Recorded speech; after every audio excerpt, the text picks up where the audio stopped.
And welcome to another edition of the Hank Unplugged podcast, a podcast that is committed to bringing the most interesting, informative, and inspirational people directly to your earbuds. And today will be no exception. I have in studio with me someone who has become a personal friend. His life story is a story that is interesting, amazing, but I think above all, transformational. My guest is Bishop Themi, and he is known as an apostle to the hungry. I have in front of me, as you can see on the camera, a book by Bishop Themi, Apostle to the Hungry. It's his authorized biography. The back of this book tells the story in sum. He's a rock star, an atheist, a Marxist, a world-class theologian, an African missionary, and a Greek Orthodox Bishop, and all of that in one life span. I mean, that's an amazing story in and of itself. And his authorized autobiography has actually two forewords. It has a foreword by Father Alexander Karloutzis, and in this foreword, I want to read one paragraph. Father Alex points out that when my guest was made a bishop in the Orthodox Church, he said this: "I will only accept to be ordained if I am to be a bishop for the poor, to the poor, and of the poor." So what you're going to hear in this podcast is a life story, but at the end of this life story, you'll hear a mission, and that mission, that passion, is about the poorest, the least of these, my brethren. As much as you have done this for the least of these, my brethren, you have done it unto me. That's the takeaway to the Hank Unplugged podcast today. With that, I want to introduce my guest formally and thank you, Bishop Themi, for being on the Hank Unplugged podcast. My total pleasure. Thank you for the invitation. I actually knew you before I was Orthodox. When I was transitioning into Orthodoxy, you were instrumental in answering some of my questions. You and I have become friends. And I have been intrigued with your life story and want to share it with our larger audience. Oh, thank you. Appreciate it. So your story reads more like a best-selling novel than a biography, to be real honest with you. You start out as a rock star. I want you to tell that story. Well, but even actually, before we get into that story, you were born in Alexandria. Right. That's where I start off. Yeah. Yeah, tell that story. Well, I was born in Africa of Greek parents, and that, by the way, later on will help me enormously because during my African mission, there is at the moment, an awakening, an African awakening, and there is some sort of resentment to the former colonial powers that were in charge of Africa and the spheres of influence. And having been born, being a white man, but being born in Africa, I have an advantage. Because I can claim that I am an African in the sense that I was born there, and I would drink the water of the River Nile for the first years of my life. So I have drunk African water. So the issue is that is a passport to acceptability in today's Africa. In fact, in Kenya, where I started off as a missionary, my apprenticeship into missionary work was Kenya, in Nairobi, the capital city, and the word for the white man in Kenya is muzungu, and it's not a good term. It's a derogatory term. It's a pejorative term, and I would keep saying no, mimi apana, no, I'm not a muzungu. He said, but you're a white man. Yeah, I'm a white man, but I was born in Africa, and that sort of now threw a spanner in the wheels. Well. You're born in Africa, okay. All right, so you're a Muafrika Muope. I was no longer a Muzungu, I was a Muafrika Muope, which means a white African. But I've got the African part in there, you see. And I was accepted into honorary member of the Luo tribe and so forth and so on, okay? So having been born in Africa has been a tremendous advantage in my missionary work. But beyond that, then we immigrated as a Greek family.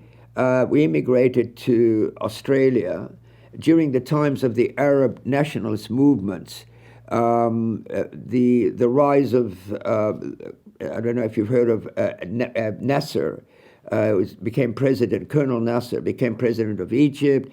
There was a sort of a very, very fundamentalist a kind of Egyptian identity issue, and we were suddenly foreigners in Egypt. My father could see the writing on the wall, and he decided that the future of my children is not in Egypt anymore. The future of my children must be somewhere else. And it was a toss-up between Brazil and Australia. My father Eleftherios applied to Brazil through the embassy and Australia. Australia, with its Anglo-Saxon sort of efficiency, responded almost immediately, yes, you're accepted. We're waiting for Brazil because Brazil, we had one of our relatives in Rio de Janeiro, and Brazil was taking a long time to answer. On the basis of the long wait from the Brazilian embassy, my father decided Australia appears to be more professional. So that's why we went to Australia, not Brazil. I would have been speaking Portuguese to you right now. It's kind of interesting because we were having a conversation before we went on the podcast itself, and you were talking about how the DNA of a child is formed very, very early on in their life. Your DNA was formed very, very early on in your life. How was that DNA formed through? Yeah, because of the fact that we knew that we were, how can I put this, not completely welcome, right? And as a child, you hear your parents speaking, so the idea of being in one place forever has never been part of my life. So for me to be moving around from place like, the Australia, then back to Africa, then studying in the United States, I can kind of handle that. I can handle it. But eventually I do want to be more and more, working, all the year in Africa, because right now I have to move out of Africa to be asking for money. So I have to go to Australia for 1 or 2 months. Then I have to come to the United States, another month. Then I have to go to Greece, that's another month. So a lot of my time that I should be spending in mission work in Sierra Leone or in Kenya when it was Kenya, is spent begging overseas. But because of this previous situation being brought up in that you become mobile. You know how to be mobile due to political or social changes going on around you as a child. I mean, I went through three periods of revolution in Egypt. That the king was kicked out, then a guy called Naguib took over, then a guy called Nasser took over. There were constant and then there was the Suez Crisis where the British invaded Egypt. So we were brought up in this social volatile period, and I think that's also helped me to adjust to Africa when things are not, because we have volatility quite a bit over there. Not political volatility. We have the Ebola crisis. We have civil wars. So I think that early childhood experience has helped me. Yeah, so you just mentioned British invasion, but there was a British invasion of a different sort when the Beatles invaded the world with their music. Correct. That is a big part of your story. Yes. Tell us that part of the story. Well, the 1950s and early 60s were dominated by the American music industry, with Frank Sinatra was just fading out when somebody called Elvis Presley was coming in, and Elvis became the rebel image of the new youth movement. You know, people like James Dean, Marlon Brando were all part of that 50s revolution. But it still was not something that led to mass movements around the world. It was just a concept of rebellion, but it did not lead to universities having demonstrations and students imitating, right? What happened in the songs that they were singing was "I love you, you love me," or "Please don't hurt my heart," "I will give you my life because I love you," "April showers," da da da. It was all very nice, right? It was all very nice. But suddenly, with the coming of the British invasion, we have like philosophers writing music. We have, not in the beginning, the Beatles in the beginning were not philosophers, but they become people with messages, political messages, social messages. But in the beginning, it was just their look and their sound, which was so different to the Elvis period, to the Frankie Avalon period, to the surf music Beach Boy period. They were just so different and so revolutionary. And for the first time, it caught the attention that British music, which up to that point was fairly much local and did not have the impact of American popular music, suddenly it becomes the brand. Suddenly, because of the Beatles, it becomes the music standard for the whole world among the young. And they, of course, as you know, they completely take over the American musical industry, and the Beatle imitating groups also become very popular. People, and of course, Rolling Stones, and then Led Zeppelin, Jimi Hendrix. Even though Jimi Hendrix was American, he had to go to England to become acceptable in America. So once he succeeded in England, then he could be accepted in the United States. But the reverse became true, you see. So as an 18-year-old boy with the Beatle explosion in Australia, I was very much influenced by that. And we formed our own rock group, and we imitated the Beatles in name, in that it seemed that the Beatles were an insect, right? They were copying Buddy Holly and the Crickets. That's where they get it from, right? So Buddy Holly and the Crickets, then we have the Beatles, then you have the Flies. And you were a fly. We were the Flies, yeah, buzzing around. And believe it or not, we achieved popularity because we were the only one of the very few Australian rock groups that looked like the Beatles with the long hair. As you can show the picture from the book from the front page. And we looked at the bottom one, not the top one. And I finally figured out which one you were. Right, the one on the right hand. Yeah, the one. So that look was not available in Australia until we brought it in, and that we became very, very popular, extremely popular.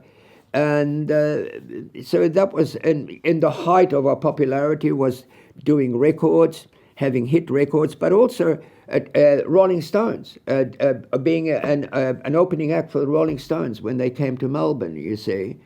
So, yeah, but that was just a brief period of my life. But it seems to have caught the imagination more than anything else. But that was just a brief period, right, about a year or two, right? After that, I went back to university and continued my studies at university. And that's where I became a Marxist. That's when I turned to Karl Marx. I didn't have a religious upbringing. I didn't have one. So becoming a Marxist was, for us students, a worldwide movement. It was a worldwide movement, and it was being fed by the music of the Beatles, by the music of the Rolling Stones, by the music of Bob Dylan. It was being fed. Times are changing. You know, if you heard the Bob Dylan song, times are changing. And that led to the music and the political message, and the catalyst was the Vietnam War. The catalyst was the Vietnam War, because we believed that to have been an unfair war, a war against a people who were a peasant a community, fighting what were we fighting? It was said, oh, well, you got to stop communism in Vietnam because of the domino theory. It will come all over the world, and then it will spread, you see. So we went in to destroy Vietnam. That was, and so many American young men died there. For what? For what did they die? To stop communism? Vietnam is communist. So what did we do? Although capitalist communism, it's a different story now. So basically, Marxism offered the possibility of looking at the world through the eyes of the exploited, the victim class, who are being exploited by the capitalist class and the power elite, which consists of the military, the business, and the political field, the power elite, who dominate the social narrative, and we felt that what was needed was a revolution where the worker takes over, a classical Marxism, and becomes the ruler of the nation rather than the power elite that exists at the moment. Hence hence Fidel Castro, hence Che Guevara, hence Ho Chi Minh, hence Mao Zedong, hence all these people who led these Marxists. Pol Pot. Pol Pot was a very bad example, actually. Shocking. And a lot of them were shocking, shocking revolutions, But anyway, I dropped out of the Marxist movement when Christ found me. I wasn't looking for Christ, but he found me, and that turned my whole world upside down. In the meantime, I was looking through Hinduism for answers. The Beatles had turned to Eastern religion. Up to then, it was political, but then we need a revolution and so forth. But then, when they turned to Eastern religions, suddenly we thought perhaps there are other dimensions of reality rather than the economic one. Interpreting history from an economic perspective alone, that's historical materialism. That's fairly one-dimensional.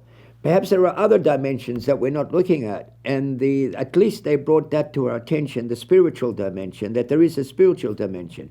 Because Marxism denies that. It denies the supernatural. It denies the spiritual. There is no spiritual. There is nothing beyond the material. John Lennon really memorialized that in song. Correct. Imagine there's no heaven. Correct. 100% correct. So therefore, but that was later on. He did try transcendental meditation. They did try that. And I tried it too, as a result of their going east with Mia Farrow, and all of them together. One of their songs, Dear Prudence, I don't know if you've heard of it at all. It was because of Mia Farrow's sister, who would not come out of her room because she wanted to meditate all the time. So John Lennon writes a song, Dear Prudence, won't you come out and play? I don't know if you ever heard of that song.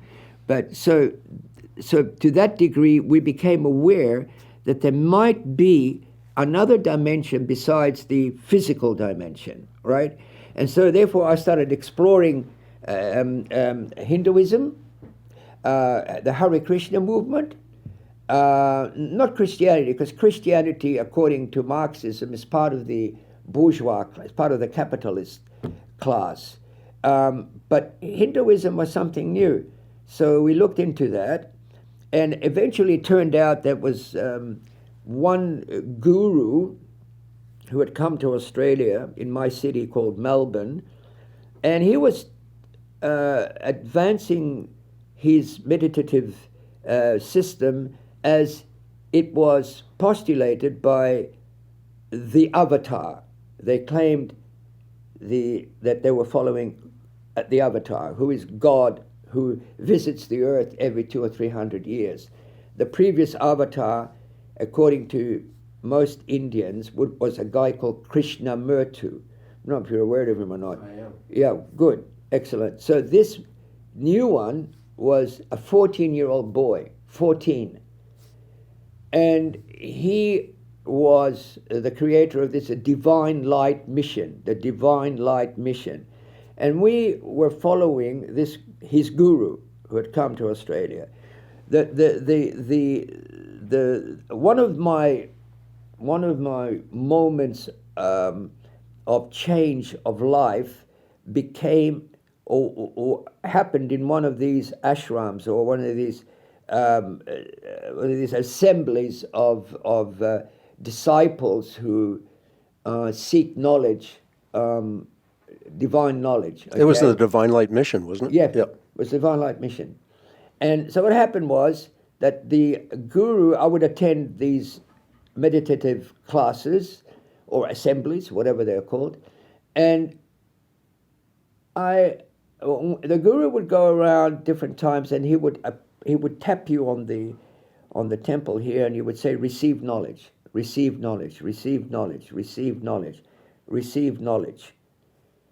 When it come to me, the uniform of a 20-year-old at the time, at the height of the Vietnam crisis, at the height of the post-John Kennedy assassination, years after John Kennedy's assassination, and after the assassination of Robert Kennedy, where we finally thought that America has lost the plot, that these great men were being slaughtered by, why, And so, and that America was also in the Vietnam.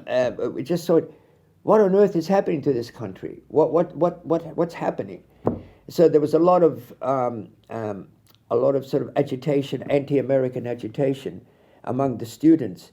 But when he came to me, I was wearing my traditional late 60s, early 70s uniform.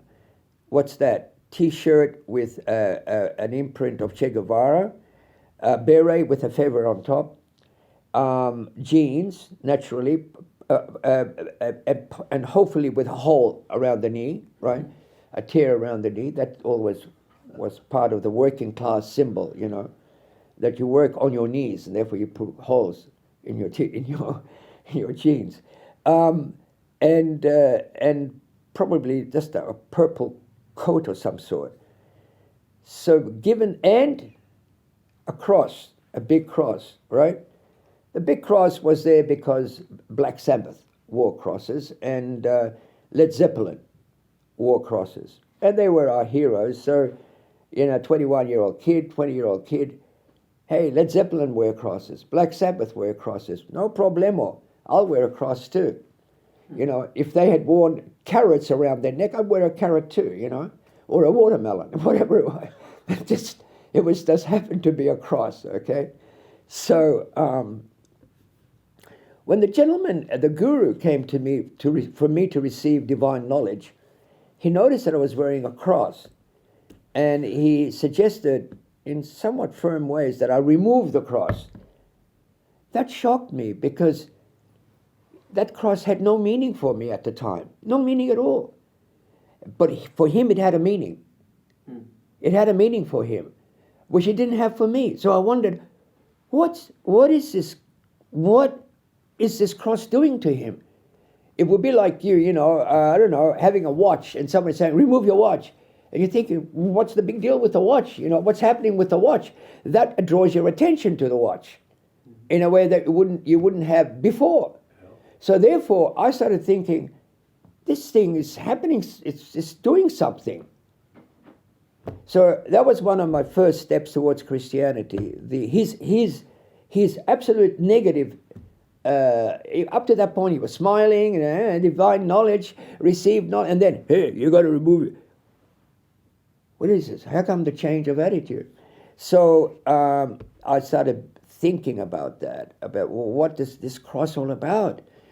Naturally, you turn to the Bible, or you turn to a priest or somebody, a book, St. Augustine's Confessions. I think I'll turn to that, and then as a result of everything, I had remember the prophet Joel, writing in his book, says, "Old man shall have dreams, and young man shall have visions." Chapter 3 of Joel. I'm sure you know it better than I do. And me as a 20-year-old had visions of Christ and the Holy Trinity. Now that's something that was so unusual for me, so alien, so alien. It would just left field completely.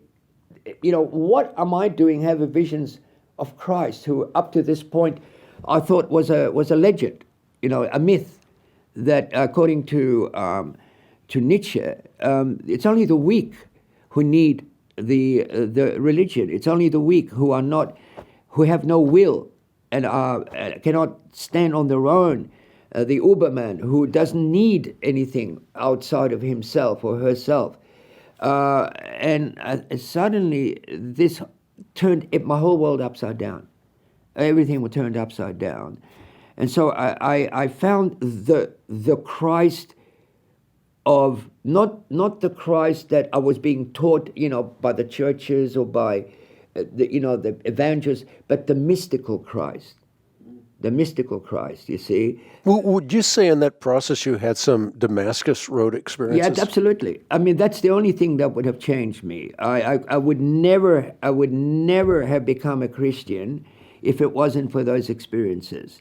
Because no logic in the world would have turned me away from either Nietzsche or Marx. They make sense. Marx makes sense, from an economic perspective. There is. It's true. The poor are being exploited. That's true. There is a working class. There is an elite class. There is a capitalist class. It's particularly in this country. It's clear. And so why would I want to change from that? Or again, with Nietzsche, with the idea of being yourself, rather than having props to build your character, you rely on yourself. That makes sense as well. But all that had to tumble. It tumbled. Everything tumbled upside down. Pushing him away for this mystical presence of Christ, which was so overwhelming and so much more powerful than anything that Nietzsche had said or Marx had said. Let me interrupt you for just a second, because I don't want to, before you get in, yeah, absolutely. Before you get into this whole notion of your mystical experience or elaboration on that, I want to just for a moment quote what Marx said. Please. He said that religion is the sigh of the oppressed creature. It's the heart of a heartless world. It's the soul of soulless conditions. Mm-hmm. It is the opium of the people. And then he said this: the abolition of religion as the illusory happiness of the people is the demand for their real happiness. To call on them to give up their illusions about their condition is to call on them to give up a condition that requires illusions. So Marx was very clear that religion was the oppressor. As a Marxist yourself or a neo-Marxist, did you fully understand that aspect of Marxism? No. On the contrary, we saw it as a liberator. And Nietzsche is very, probably Nietzsche may have borrowed something from Marx, because for him, unless God is dead, then the human cannot exist. So Nietzsche's mission was the idea that the world will never be liberated until the coming of the Uberman, the Superman. The Ubermensch, would never occur until religion is put out. All religion is put out. And then will be the liberation of humanity. Now, if you're a 21-year-old, that's appealing, right? But again, I'll repeat, the minute that this mystical experiences occurred, it made all this insignificant. It totally insignificant, because this thing that he was fighting, that Nietzsche was fighting against, or Marx was fighting against, it seemed to me that never experienced it. They had never experienced the power of Christ. Marx had never experienced the mystical Christ. What would he have done had he experienced the mystical Christ? Would he still say what he said? What would Nietzsche do if he had experienced the mystical Christ? Well, what would be his reaction? Well, I'm sure it would have been rather different. So I was spared a Nietzschean future or a Marxist future by these mystical experiences. So you saw divine light? You know, I don't like talking about it, to be honest with you. I don't want to go too much into this, except to say that what I saw was sufficient for me to believe that Christ is a reality, and not a myth, but a reality. And that's all I needed to know. But you also saw that heaven and hell were real. Yeah, I did too. I did see the darkness. I saw the darkness as well. Yeah. So as a result of your conversion to Christ, you recognized that the epicenter of mystical theology is a continual life of repentance. That came slowly. My first move was to start reading the Word of God, the New Testament, and having read it, I then decided that I had to start again, all over again. You're born again, right? And that meant everything, in every way, born again, or born from above, as the Orthodox prefer to use that term, from John. Sell everything you have, give it to the poor, and come and follow me, and I will show you the kingdom of God. So first thing I did was to sell what I had, give it to the poor, and then follow Christ. But I didn't know how am I going to follow Christ? Okay, so get rid of the car, sell this, sell that, take the money, give it to the church, or give it to the poor. So that's one thing that I did. But then the second thing was, now what church do you join? Where do you go now? Because Christ speaks about, and upon this rock I will build my church, the Ecclesia mu, my church. Which Paul calls the ground and pillar of truth. And he calls it the body of Christ. Yeah. The Corpus Christi. So the idea was now for me to find out, where do I belong church-wise? So I did I went from church to church. My first outing to the Orthodox Church was not successful. I could hardly speak Greek, and the priests that I met could hardly speak English. And this is in Australia? In Australia, absolutely. And not now, but 30 years ago, 40 years ago. Not now. Now everything has changed. Now everything has changed for the better, 100% for the better. But at that time, the Greeks in Australia were the immigrants, fresh from the boat, fresh. And the churches that they established were for them and for their needs, right? As the working class, as the oppressed of Australia, as the downtrodden, as the wogs, as they are called in Australia, or the Dagos, as they were called in Australia, where the only time that Mr. Stephanopoulos could get some dignity was by attending church on Sunday and becoming the president of the church board, or becoming the secretary and being called by his surname and with dignity. But then on Monday he'd go back and dig the ditches again, you see, and be slandered at and be yelled at by his Australian counterpart, or boss. So the church, at the time, was for the immigrant. It had no space for a Nietzschean, ex-Nietzschean Marxist. No appetite for that. So I found it difficult in the beginning to communicate with the priests who may never have heard of Nietzsche, or they might have heard of Marx, but never heard of Nietzsche. So actually, because of your background, you started with orthodoxy in trying to find a church. Alexandria, I mean, you can't get it. I was born in Alexandria, the Patriarchate of. I was baptized by the Patriarchate of Alexandria, so I had all that background, but it didn't mean anything to me. It didn't mean anything at the time. Eventually, I went to other churches. I went to the Presbyterians, and they seemed to be, because I was more Australianized, I could relate to them very well.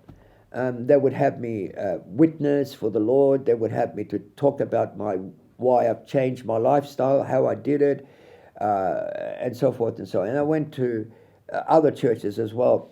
But something was pulling me back in the Orthodox Church. One, that I was baptized within the church. Secondly, that I began to read how this is like an ancient church, not a brand new church, but an ancient church. So I decided to give it another try.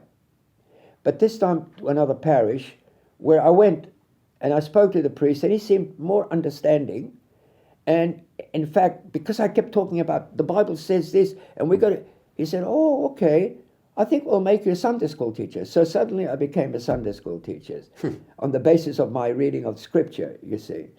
And then it slowly developed where I began to study theology systematically. The Archbishop, a new Archbishop had come, a younger one, and he decided to send me to a Catholic seminary. I studied theology. Then went on to here in the United States, at Holy Cross, doing work at Harvard, studying at Harvard, Princeton, and then my PhD at Brown, where my good friend Michael is from, Providence, and then going back to Australia. But again, going back to Australia to do what? To become an academic, a Christian academic, with all this knowledge that God had given me in the United States with Hebrew, Syriac, Aramaic, Coptic, the scriptures and so forth, beautiful. I mean, it was fantastic. And so I was able to give I was appointed at the seminary in Australia, at our local seminary in Sydney, where I taught. But then what happened was, at one point I was teaching Coptic at the university, one of the universities. I was teaching the letters of Paul in another university, University of Sydney. And I was going to it was a conference, and I was about to give a paper on the interaction between a Nag Hammadi text called the Trimorphic Protenia as it applies to the Johannine prologue. Now, for most people, that's Chinese. All right? No offense, I love the Chinese, by the way.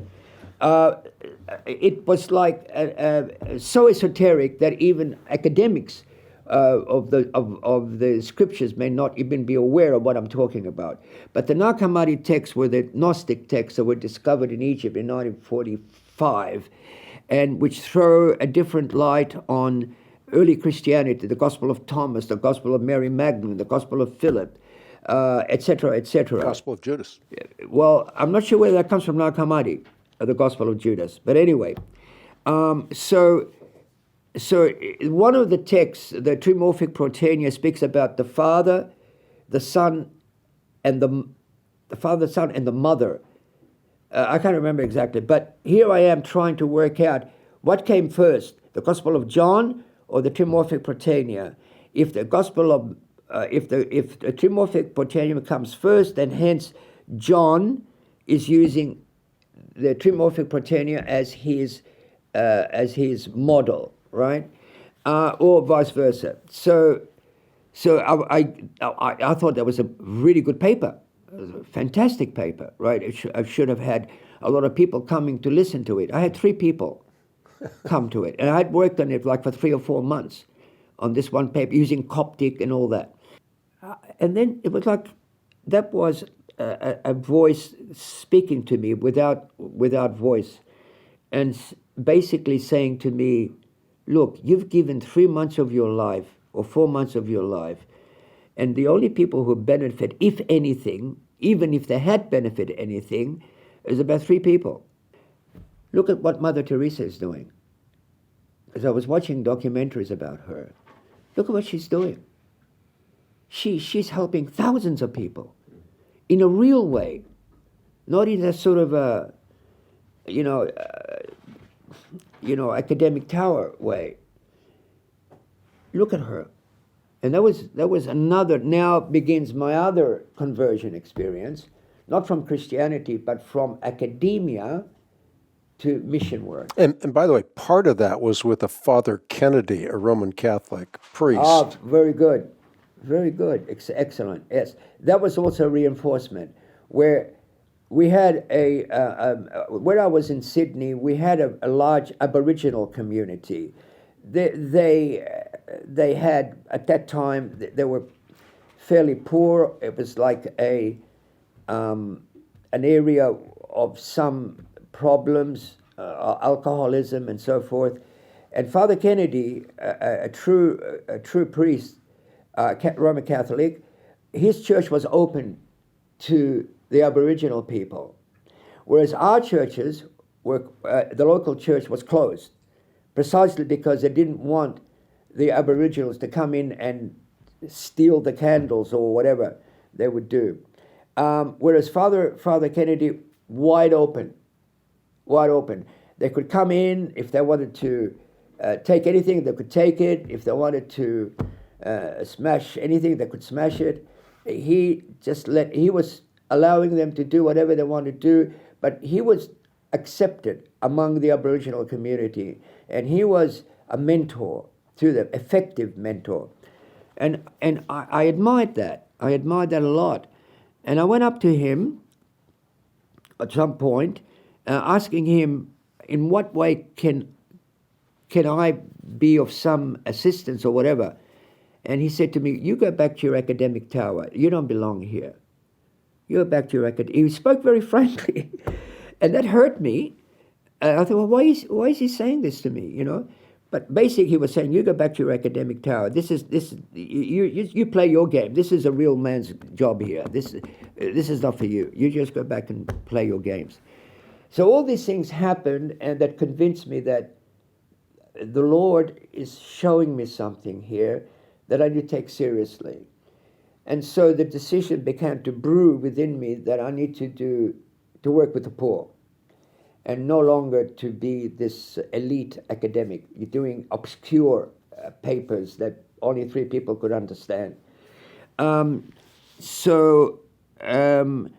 the other precipitation of that decision to return to Africa was I was having difficulties with my Archbishop at the time, because my concern was that the church had become Greek rather than ecumenical, rather than one holy Catholic and Apostolic Church. It was catering only to a Greek audience. It wasn't catering to the Australian community. It was catering again to this ethnic immigrant community, which by now was becoming more professional, albeit, and becoming more sophisticated, yes, but it was still an ethnic church. It wasn't the church that the fathers had spoken about, the one holy Catholic and Apostolic Church that is for everybody. You could be Greek, you could be Mongolian, it doesn't matter. You are part of the new Israel, and therefore you belong to the body of Christ, if you're baptized and so forth. So I had a problem with that, with him. He was, and God bless him, he's passed away. I still pray for him. I prayed for him last Sunday at church. He wanted a Greek church, a church that, yes, you can have Christ, but at the same time, we must keep our Greek traditions. We must keep our Greek language. Whereas I thought, no, we need to become Australian. We need to be a part of the Australian community. We need to bring in the Aussie. We need to bring in the Vietnamese. We need to bring in the Aboriginal. We need to bring in all the community. Why are we exclusive? That caused many problems, extreme tensions between me and him, until eventually I decided that I can't keep fighting my Archbishop. I can't. And it wasn't good for the church to do that, because it was creating, maybe Brother Themi is right. Maybe we should not be so ethnic. Or others were saying, no, the church is I was creating without maybe realizing it. I belong to Apollo, I belong to Paul, blah, blah, blah. So I decided, no. I don't want to be part of anything like that. So I decided to leave the Australian Archdiocese with his blessings, and I did get his blessing. I think he was more than happy to give me his blessings. And I left, and I went, and I had already written to the Patriarch of Alexandria, who is in charge of missions in Africa for the Greek Orthodox Church, and he fully accepted me. Fully accepted. His letter was very enthusiastic. Yes, by all means, come to Africa. By all means. And so my previous Archbishop Stylianos decided to let me go. Officially, canonically, I left with everything done properly, without any bad blood, so to speak, except for our difference of opinion on the issue of mission and what the church should look like in the diaspora, in outside of Greece. And I went to Africa, and that's how it began. And you first went to Kenya. Went to Kenya. And this is sort of the epicenter of HIV/AIDS. Oh, big time. Kenya was really, really, well, I think, forgive me if I'm wrong, but you can check the facts if you want, but I think 1/3 of Kenya had AIDS, man. 1/3 of Kenya had AIDS. And I was put in a church that a great number of the parishioners had HIV/AIDS. And anywhere you went in Kenya, any parish would have had a substantial number of HIV. And that was at the time when we didn't have a real cure, or a real, not cure, but you know how today you can manage HIV/AIDS. It can be managed. You can live a normal life, and you may not die of AIDS, But then it was a death sentence at that time. It was a death sentence. And so I didn't care because, I thought, well, you're a missionary now. You've come here. If it is to be. If you're going to get AIDS, you're going to get AIDS, okay? That's a badge of honor for you to die, on the mission field, through a disease that has nothing to do with you. So, and the reason why I say to get AIDS is because we in the Orthodox Church, we the priests, once we give out Holy Communion, we give it with one spoon and one cup, and then we have to consume the whole cup. So once I've whatever remains, saliva is in there, whatever HIV virus has gone into the spoon or the cup, you have to drink it later on. All of it. So, of course, I did that, and because we believe that it is the body and blood of the Lord. So I was spared the ravages of HIV, which is something that you can elaborate on. Maybe right now would be a good time to elaborate on. I want to get to how you got from Kenya to Sierra Leone, but I do want to ask about that same thing. When you were in Sierra Leone, you were in the epicenter of the Ebola crisis. It's even worse than HIV. I mean, HIV is bad. Okay, I'm not underplaying enough. I have full sympathy for HIV patients and what they have to go through, and they have my full sympathy. But Ebola, that's a monster. That's a monster. That's like makes HIV look like a choir boy. There's no way you can get out of Ebola once it gets you. At the time that we had Ebola, it was a death sentence. It was a death sentence, 90% or something like that. It was just incredible. And many caught it. Many thousands died of Ebola. Thousands and thousands died. But within our congregation, within our Orthodox community of Sierra Leone, none of us got it. And I attribute that to prayers. I attribute that. Not one single person. Not one single person that got partook and of many, the common spoon. Many are. That's right. That's right. Not one person, and there are people dying in the streets. That's right. Corpses outside Corpses hospitals. outside the church. Outside the hospitals. Corpses outside the hospitals. They would not be put in the hospital. They would have to be buried in mass graves. But anyway, to get back to... I mean, this is not something insignificant that you're talking about here. I mean, you're talking about people dying by the thousands and yet not dying when they partake of the real presence of Christ, Well, the we body didn't, and blood of we Christ. didn't get it. We didn't get it. None of us got it. But even forgetting Ebola, if I may, for a minute, Hank, there are many other diseases in Africa besides Ebola. Ebola now thankfully has gone, but we have tuberculosis, which is very contagious. The one thing about Ebola that I think helped us a lot, besides our prayers, is that it can only get it by touch.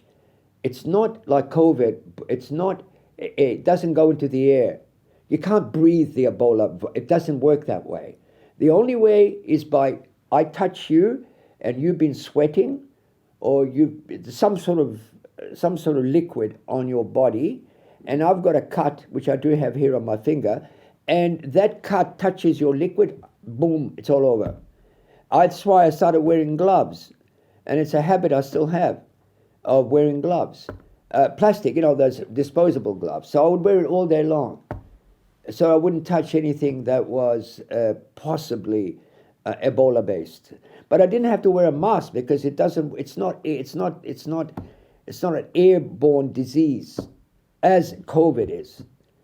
So we managed to avoid it. We managed seriously to avoid it through our prayers, by the great grace of our Lord Jesus Christ. We avoided it. So you leave Australia, really, essentially, I'm not talking geographically, but you essentially leave the Western world. Correct. And you go to Africa. You basically sell everything that you have. You're committed to ministering to the poor as someone who is poor yourself. Correct. And you now have a passion for the poor. I want you to elaborate for our audience on what that means, because most of us in the Western world do not understand what poverty is. Well, poverty is a child who has nothing to eat, a 4-year-old girl, a 5-year-old little boy. His parents cannot help. They don't have any means of helping that child.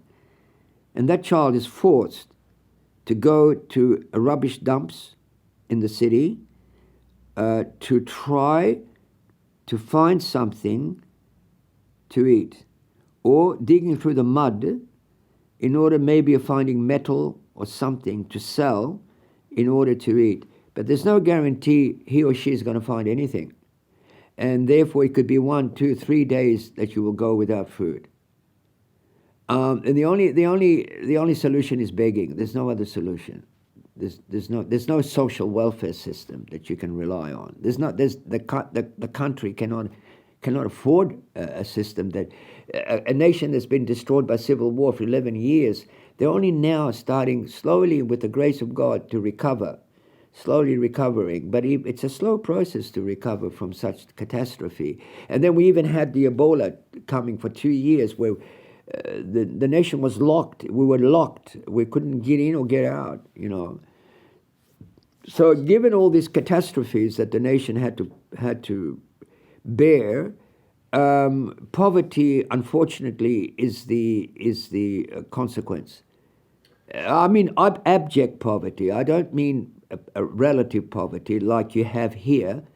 I'm talking about abject, absolute poverty, where you can die of hunger. There are thousands of people, maybe as many as 25,000 people per day Who die of hunger. that die of hunger. Or hunger or related issues, like hunger can lead to diseases, and they can die of the disease that has been caused by hunger. But hunger can cause up to 25,000 per day. Yes. And we could feed those people with what we throw away, what's in the garbage. More than 3 times. More than 3 times. Yeah. So you have this passion to feed the hungry, to clothe the naked. And so you, through the grace of God and through people that you came into contact with, were able to establish a foundation called Paradise for Kids. Now, Paradise for Kids is not, I'm not in Paradise for Kids. I have basically nothing to do with Paradise for Kids. Paradise for Kids is an organization that has been established in order to be able to send money overseas legally. There is a lot of problems in Australia concerning money sent to religious organizations as a result of the Islamic fundamentalist movement, that many were sending money for jihadic activities but calling it religious. So the government had put in stern sort of conditions as to how money can be sent overseas, bypassing religious organizations.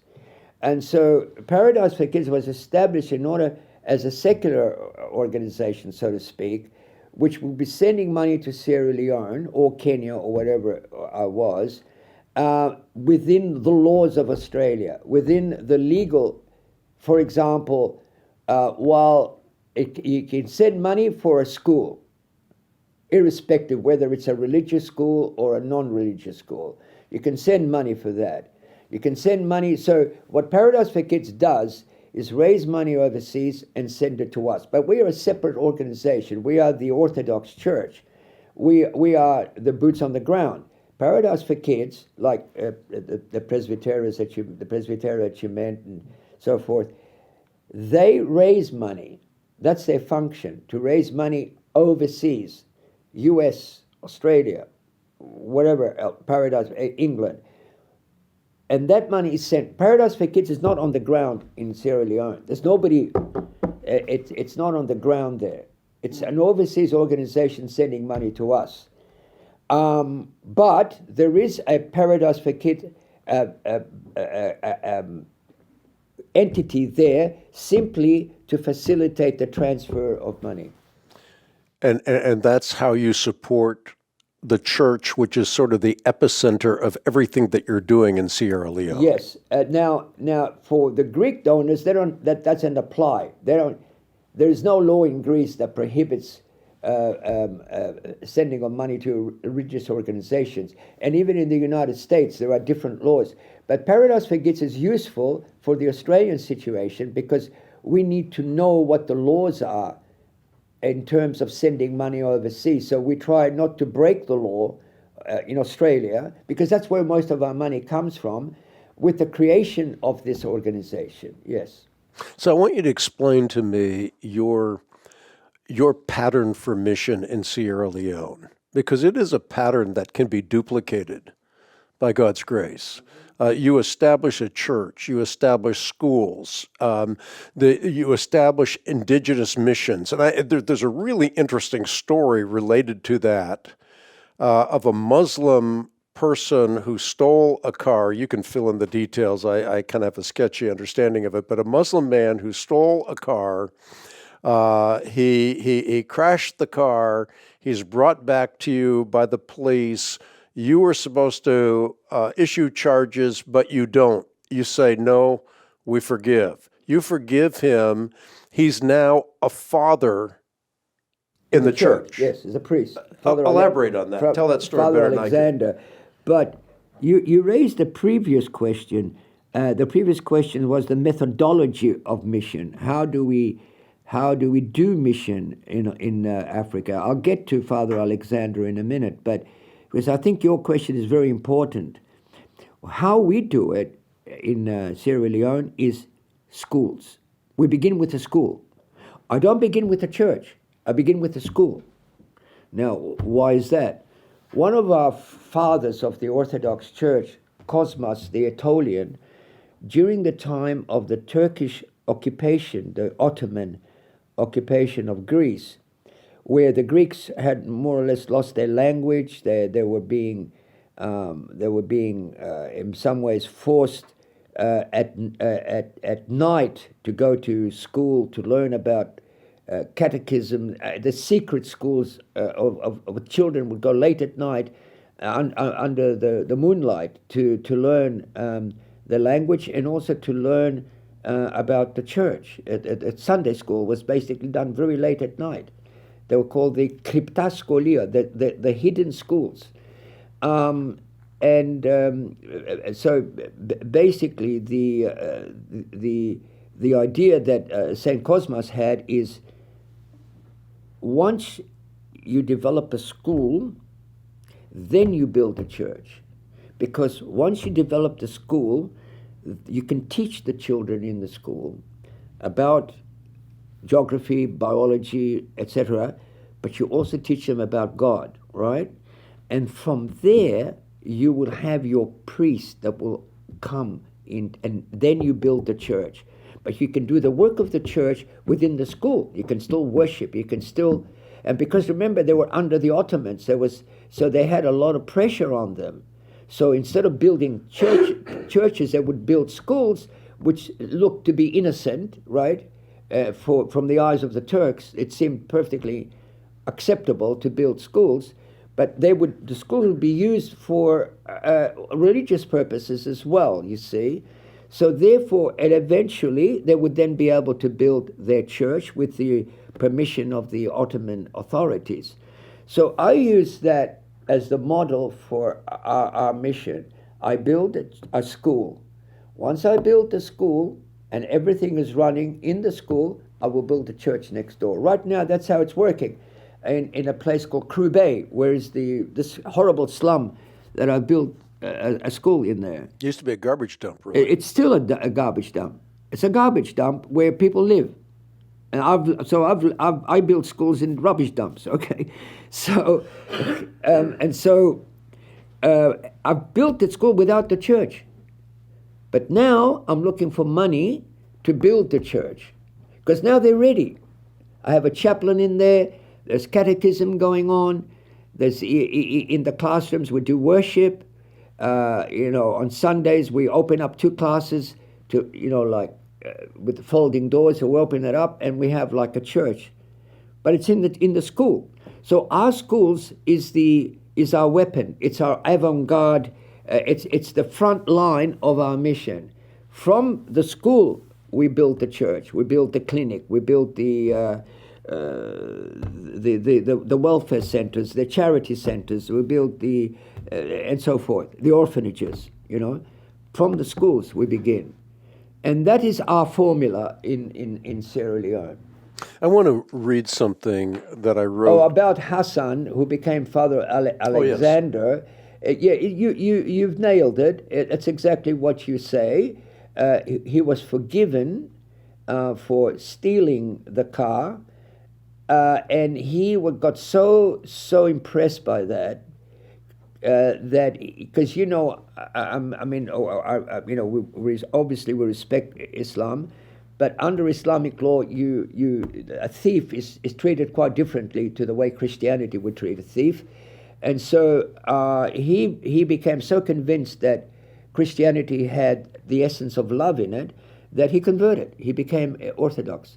And as a result of that, eventually I could see he was very dedicated, extremely dedicated. Suddenly he's talking about, Christ and about this and the Bible and so on. I've made him a priest. He's now one of our priests. I want to read something from your book. I actually wrote a foreword to your book, Themi, Apostle to the Hungry. And I'm reading it for a purpose, but in my foreword, I say, in my trek toward Orthodox... And by the way, thank you for your foreword. Appreciate it. Thank you. Thank you. My privilege. In my trek towards orthodoxy, God brought 2 noteworthy men into my life. The first was Father Alex Karloutzis, who became a trusted friend and invaluable resource. One day, upon leaving his office, he handed me a little book titled On Wealth and Poverty. And incidentally, really? That's interesting. I wrote the foreword to that book now in the new patristic series. At any rate, that book contained a series of sermons by St. John Chrysostom that imprinted an indelible mark on my future. The second person, he's sitting in the studio across from me right now, was Bishop Themi, whose life personified the very essence of the book that Father Alex had given me. In what is nothing short of a literary pearl, St. John, we're talking about St. John Chrysostom, who was born in 350, takes Christ's famed parable of the rich man and Lazarus. We just celebrated that this Sunday, that parable, and exposits its immeasurable riches. He reminds us that as a little drop is to the boundless sea, so much 1,000 years are to that future glory and enjoyment.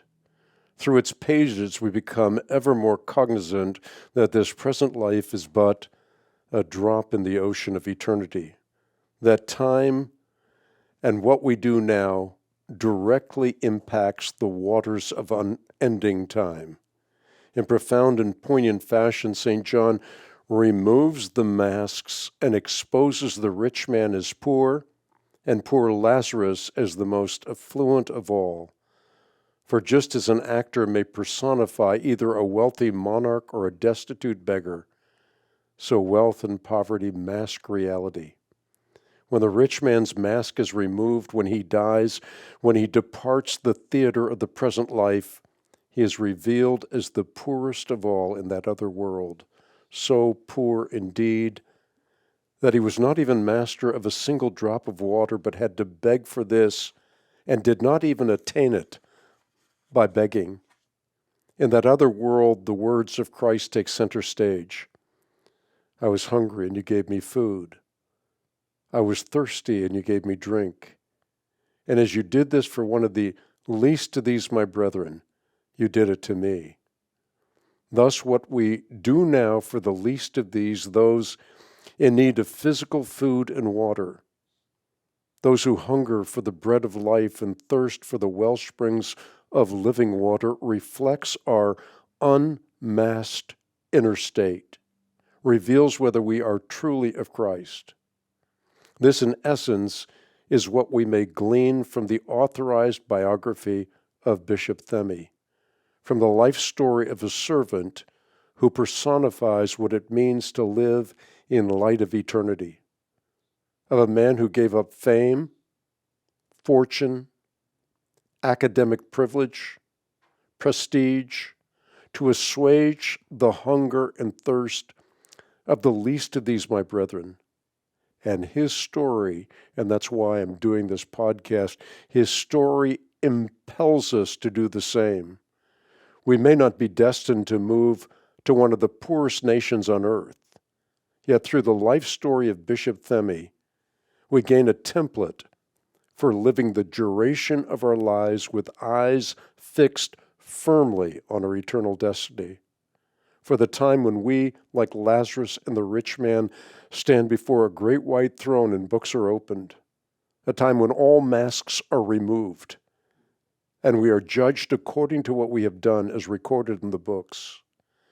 I thought long and hard about the time as I lay in a hospital bed during a life and death struggle with stage 4 mantle cell lymphoma. During those dark days and sleepless nights, I contemplated the disparate destinies of Lazarus and the rich man, Abraham's bosom and the place of torment.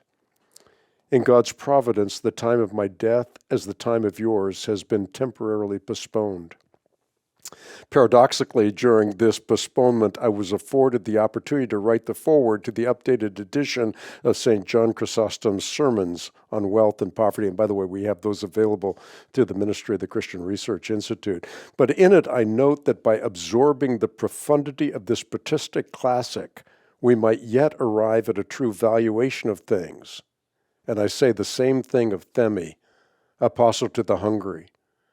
For through the life and legacy of Bishop Themi, we become ever more mindful of the day on which our Lord will say, whatever you did for one of the least of these brothers of mine, you did it for me.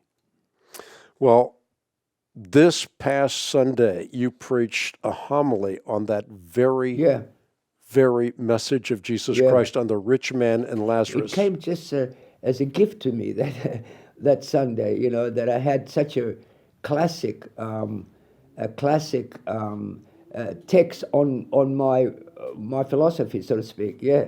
And a couple of things. I want to get into your philosophy on that in just a moment here, but this book is available for anyone who stands shoulder to shoulder with us in the battle for life and truth. You can get your copy on the web at equip.org. You can also write me at Post Office Box 8500, Charlotte, North Carolina, zip code 8271. Again, available to anyone that stands shoulder to shoulder with us in the battle for life and truth. I want to say one other thing about the podcast. If you enjoy the podcast, subscribe, rate, review. It helps a lot. But I want you to elaborate a little bit on this message, your message about considering very seriously what we do with the resources that God entrusts to us, because we will stand before Him. That's an absolute certainty, and we'll give an account of what we did with our lives. And it's not just saying, I prayed a prayer and Jesus in my heart. It's what we do with our lives that lays up for us treasure that moth and rust cannot corrupt, that thieves cannot break in and steal.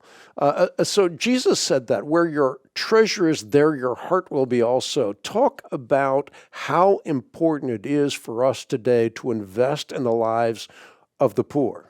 Well, we've been brought up on a myth since we were little kids that money is a source of happiness, that money is a source of power, that money is a source of joy, that somehow if we are to pursue money, and that's the realpolitik, that's the reality of life. No matter what anybody says, you hear that from your parents, or you may hear that from your peers or your teachers or whatever. Money is what you should be looking at. You should have money. Whereas the Gospels and the teachings of Christ tell us that to be rich is a problem. It's a salvation problem. That in fact you are disadvantaged in life if you are rich. You are disadvantaged because your chances of salvation are slim. Now that doesn't sound fair, but that's exactly what Christ says. It is very difficult for the rich to enter the kingdom of God. It is easier for a needle to go through the eye. It is easier for a camel to go through the eye of a needle than for the rich man to enter the kingdom of God. So how can a rich man be saved? So here is where the whole issue of poverty comes in. It is the window of salvation for the rich. It's as if the poor exist for the salvation of the rich. Unless you help the poor, the parable of the rich man and Lazarus, what was the crime that led the rich man to enter into Hades, whereas the poor went into paradise, into the arms of bosom of Abraham? Well, his main crime was not adultery. His main crime was not money laundering. His main crime was not that he had murdered anybody. For all we know, the rich man may have been a very moral person. He may have been monogamous. He may have respected his wife. He may have been a very honest man. But where he fell on his face was every time he'd go out of his palace, he would see the poor and do nothing. That was his crime. He saw the poor and did nothing. He saw the plight of the pain of the poor and did nothing. What was the crime of the rich man? Indifference to poverty. So indifference to poverty will lead you to Hades if you are rich. That's your problem as a rich person. You have a problem. And the problem is you're heading to Hades because you're indifferent to the poor. So what Christ offers us, offers the rich, is a way out of that condemnation. And the way out of that condemnation is help the poor. Once you begin to help the poor, then your chances of entering the kingdom of heaven become much better. It's no longer a camel trying to go through the eye of a needle. It's now possible. It's now possible. So basically, let us not admire the rich. Let us not, be jealous of the rich. In fact, feel sorry for the rich. You ought to feel sorry for them. You ought to pity them. Because their chances of entering heaven are almost zero, you see. So my idea is I feel sorry for the rich, and I want to help them to enter the kingdom of heaven. So contextualize this for me. a rich man can help a poor man, but a poor man cannot help another poor man. No, on the contrary. I will tell you how it happens. The rich man can help the poor, and the poor man can help the rich big time, because he's helping him to enter the kingdom of God, right? But the poor to the poor, it can also work that way, that the poor can be very generous to each other. I can give you many examples of that, like where you get, well, let me give it to you in an African saying. If you help a man, you are helping his family. If you help a woman, you're helping the village. In other words, there will be an outward going of help by the fact that you've helped one person. So sharing among the poor is not unusual in an African context. But by the way, why is it more significant? You make that transition from helping a man and helping a woman. What is the significance of a woman? The significance is that the African woman, let me put it, how can I put it?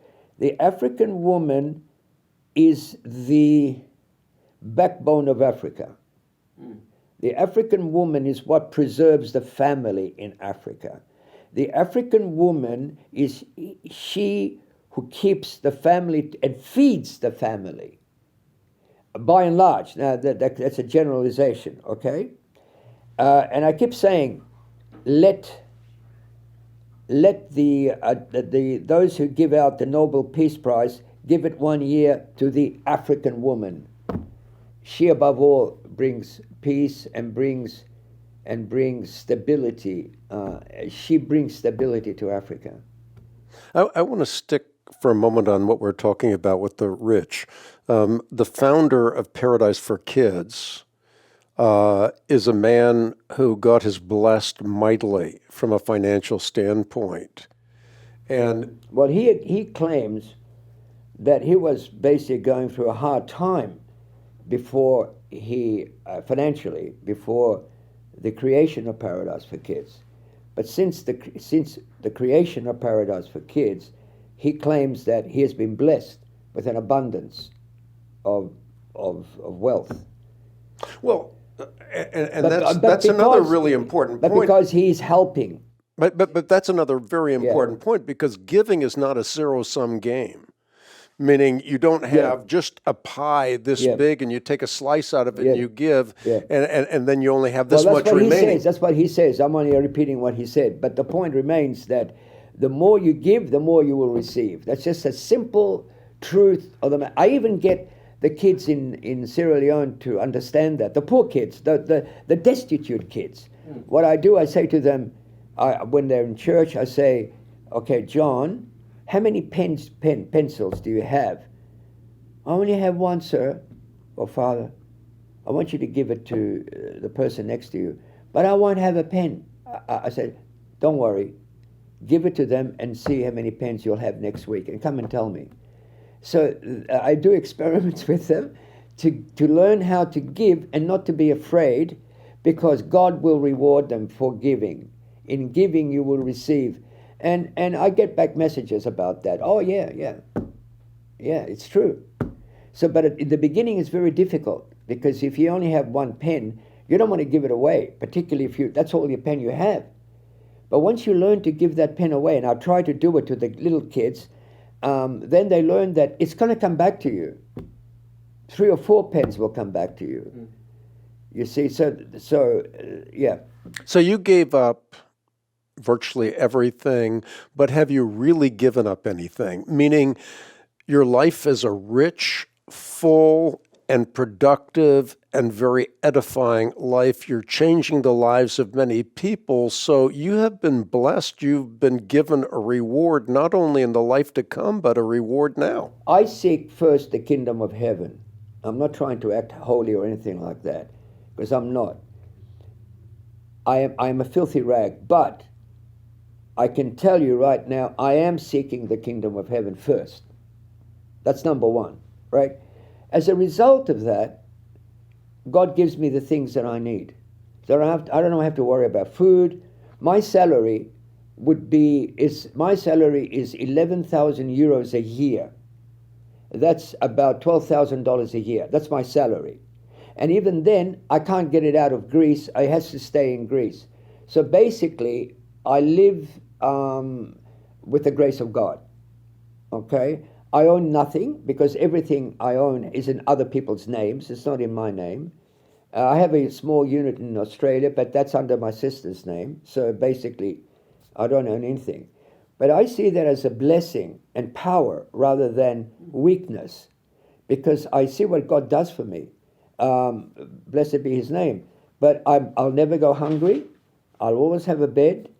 I'll always have a full life, an adventurous life as well, an exciting life. Always unexpected things happen. Meeting so many people, even becoming a bishop.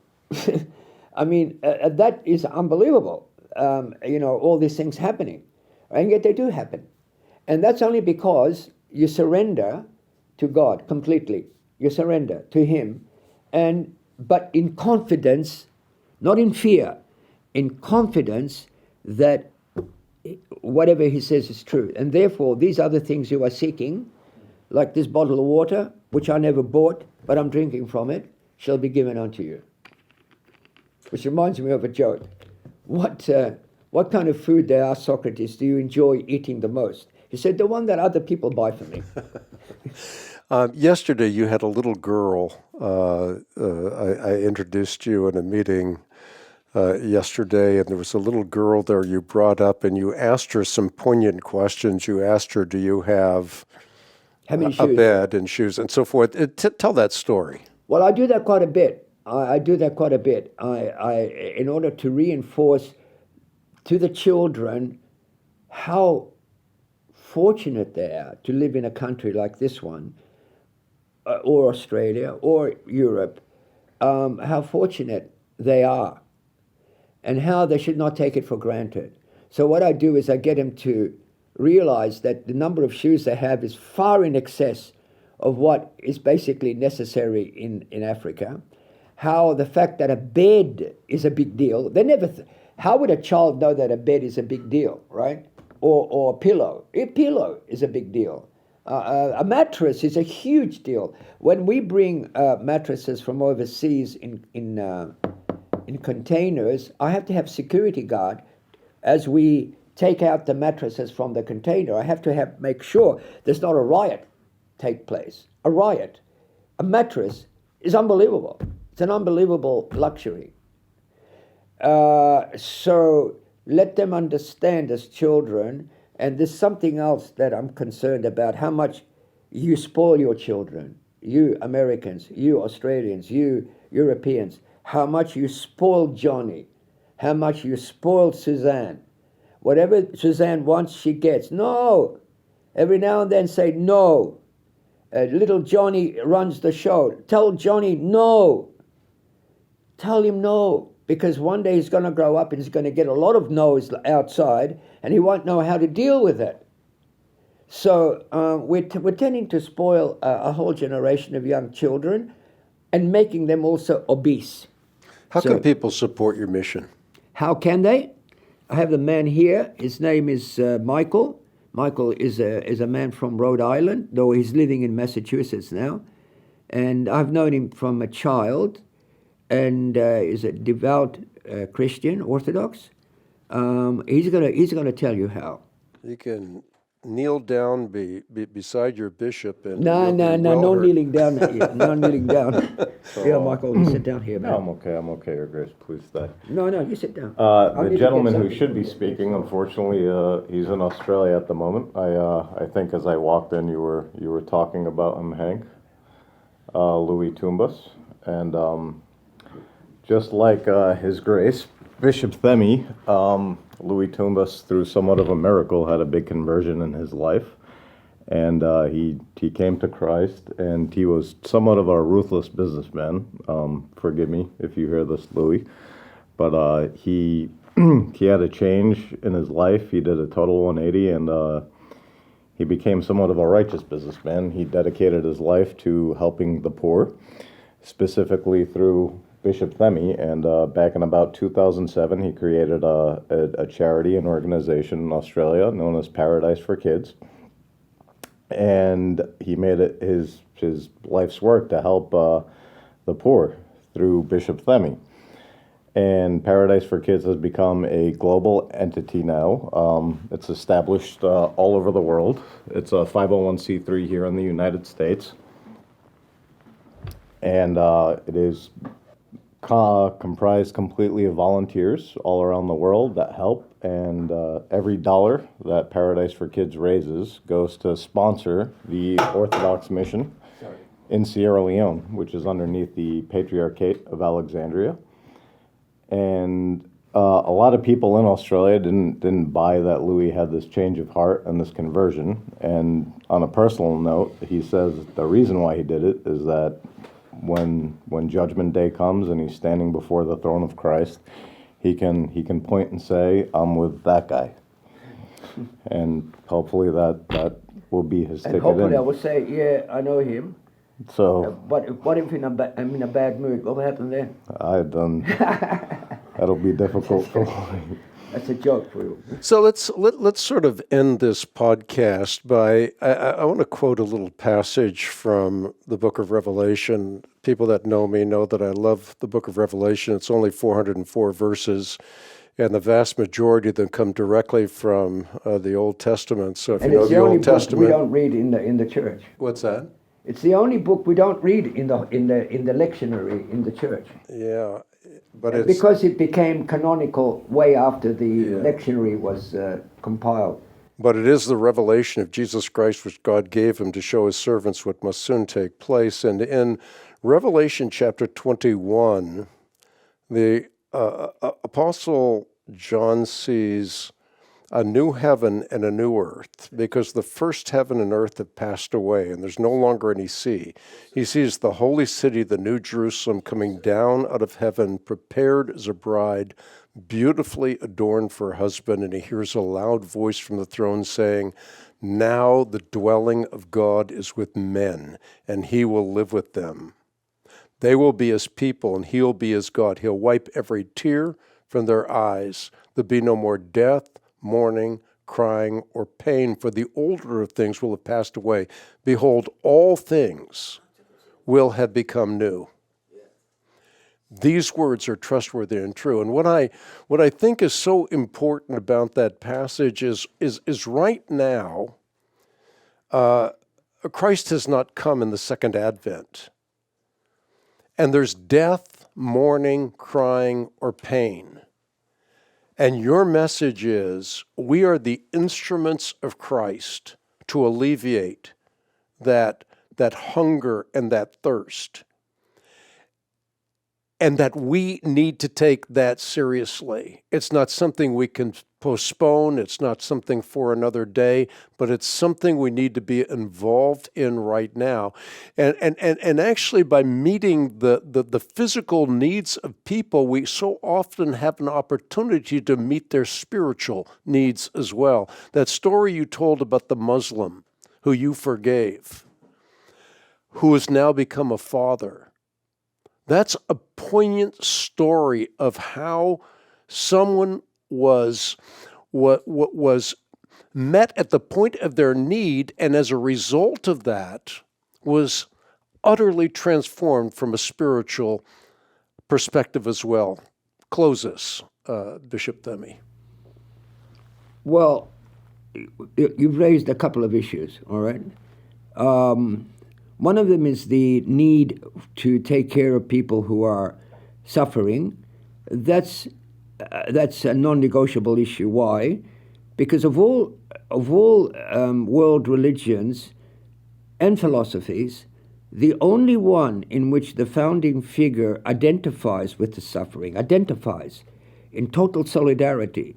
I was hungry. He didn't say there are hungry people in the world. He didn't say there are thirsty people, there are sick people. I was sick. I was hungry. The ego, the I is there. And so he becomes the poor man. He becomes the beggar.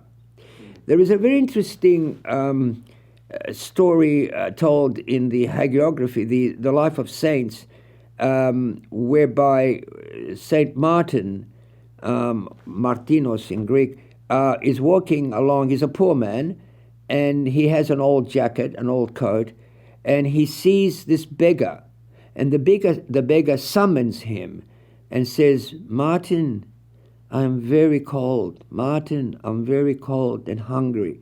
And Martin says, "I don't have any money, but I can give you my coat."